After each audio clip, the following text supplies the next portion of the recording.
The following presentation is part of the continuing Day in a Life series of videos on selected functions and modules within Infor CloudSuite distribution system. Today we're going to walk through the features of the Warehouse Manager module.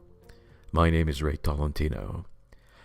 The Warehouse Manager module is part of the core modules within Essex Enterprise. It is useful in smaller to medium warehouse operations. Typically no barcodes or RF devices are needed. Now, this module will give you the information on the quantities a product may have stored in multiple locations. It also provides an automated process to replenish primary bins or picking locations.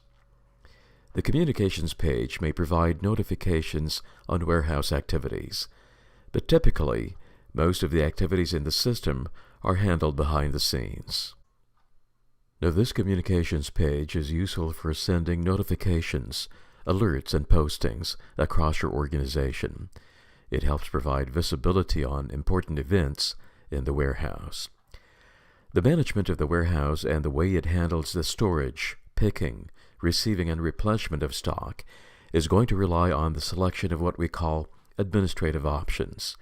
This screen provides a number of options that will guide how the system will use the warehouse process based on your preference.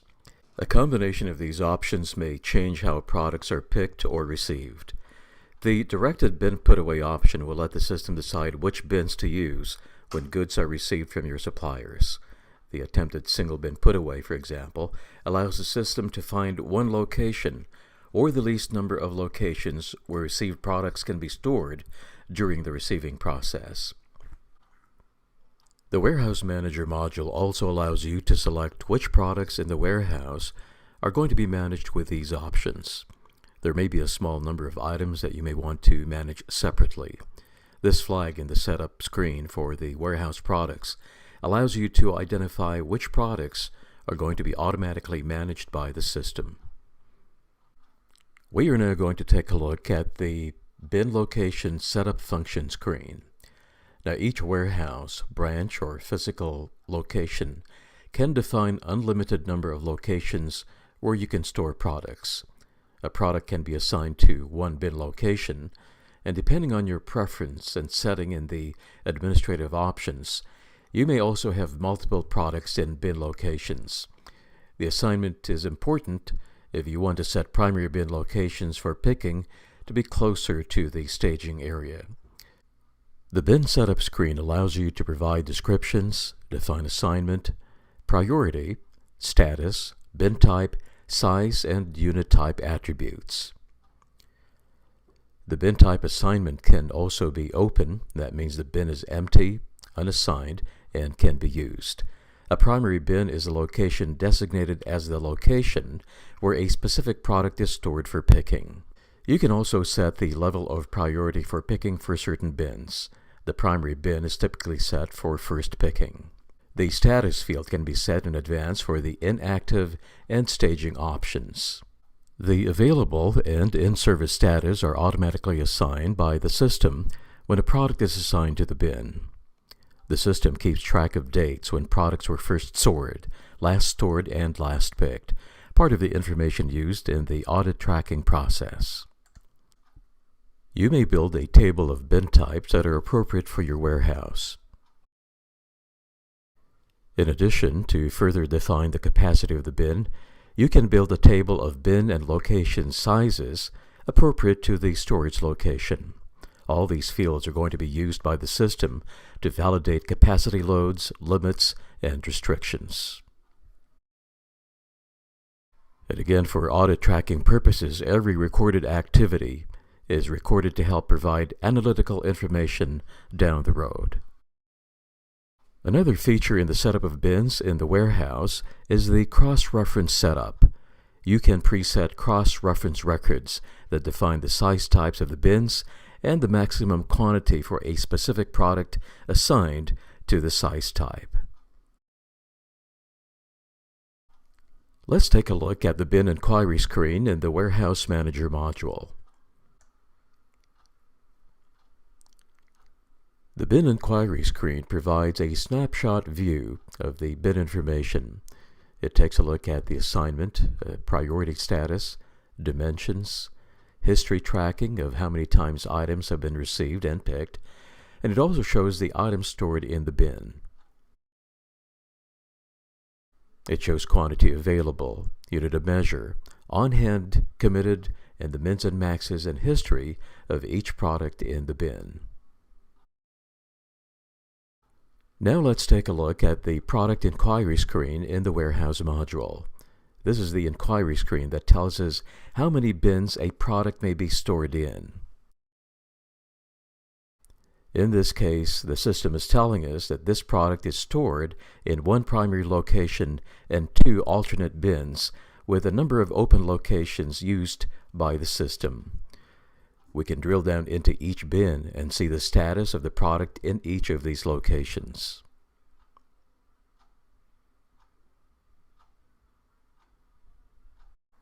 One of the functions in the warehouse module is the transaction entry screen. Now, this function allows you to adjust stock information where appropriate. It could be an increase or decrease to the quantities in each bin location, or it could be moving stock from one location to another during the course of the warehouse operation. It provides a history of how products are adjusted in the warehouse from time to time.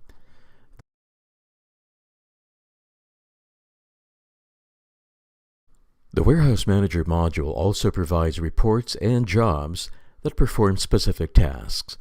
There is an audit report that can be generated as frequently as required. There's also a job that allows you to mass update changes to bin setups in the warehouse. And there is a job that is run to determine which bin locations need to be replenished. In most cases, these are the primary pick locations with mins and maxes. Warehouse operations perform these typically as the last or first task of the day. It finds picking bins, determines the maximum capacity, the quantity in stock, and then generates a work order to move stock from alternate or overflow locations to top off the bin quantity.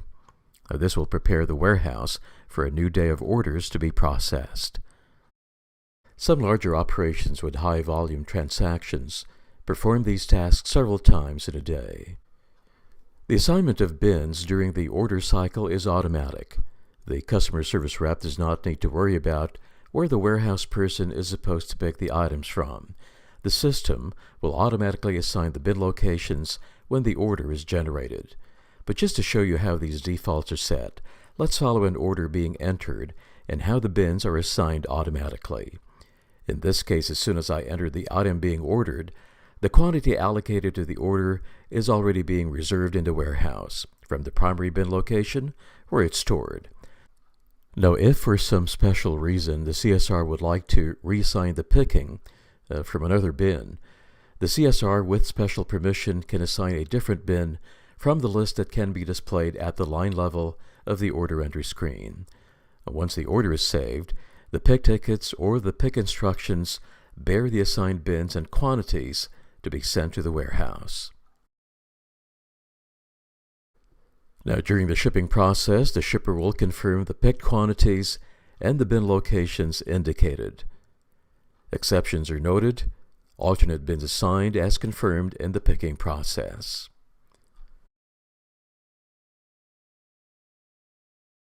As all these activities are happening, the bin inquiry screens in the Warehouse Manager module are being updated with the changes immediately.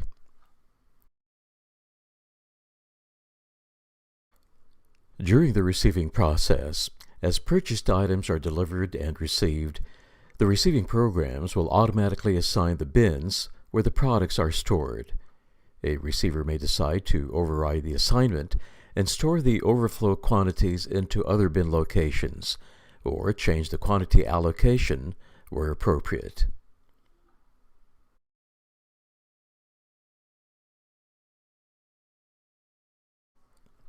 As we take a look at the Purchase Inquiry screen, the system shows that the PO has advanced to the Receive stage.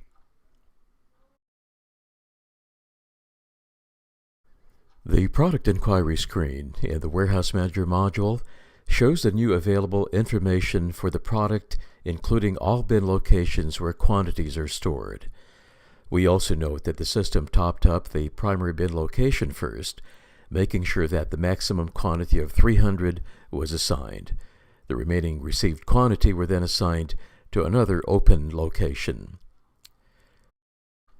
An efficient, accurate, and reliable warehouse operation depends on maintaining accurate product information, size, weight, and dimension information, as well as bin location capacities and sizes. The Warehouse Manager module provides the tools to make it happen. This has been an overview presentation of the Warehouse Manager module, part of the Day in a Life demo series for Infor CloudSuite distribution. For more information, contact your Infor account executive or visit us at www.infor.com. This is Ray Tolentino. Thanks for watching.